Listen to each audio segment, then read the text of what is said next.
My name is Omowale Crowder, and I'm the Social Emotional Learning Coordinator for Region 2. It spans about 19 buildings on the Far East Side, 11 elementary schools, 5 middle, and 3 high schools.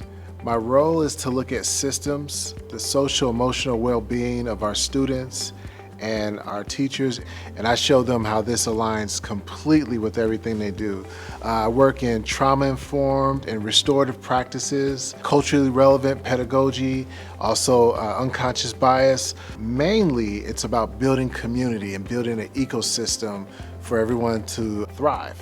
I'm really strategic with my professional development. So with the adults, we start off with breathing. It not only calms them down because they come in jittery. The work that we're doing, we have to build rapport and build trust, and that starts and begins with ourselves and how we arrive, how are we taking care of ourselves, our wellness, and then how we take care of each other, because a community supports one another. For me and my own personal wellness, I do a lot of breathing. I find that the hardest part of this job, or the most challenging, really is to interact with so many different personalities and so many different emotions and histories and perspectives.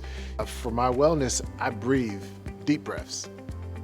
Across the region, we want to offer some breathing and mindfulness classes through Wellity. I'm really trying to get more advocates for wellness within the schools. Part of my routine for professional development is talking about how they show up for themselves, like how are they feeling, how are they eating, how are they sleeping, how are they moving.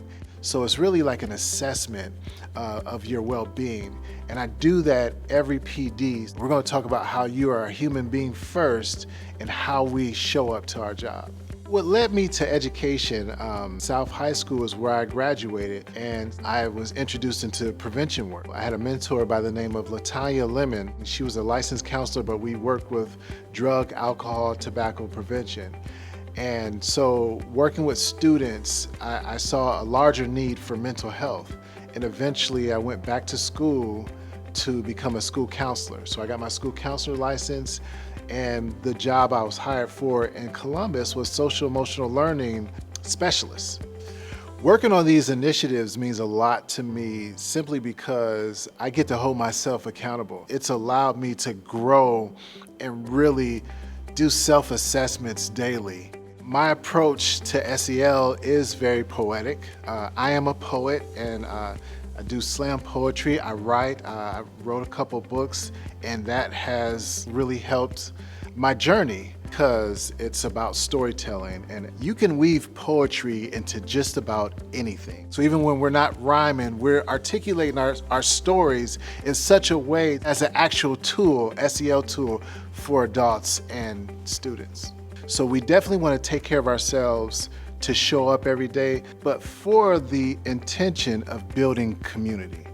And a lot of times we talk about well-oiled machines, but if one part of the machine breaks, the machine goes down. Whereas if we can get ourselves to look at it as an ecosystem, things that grow and support each other, I think we'll thrive and grow a lot quicker and stronger together.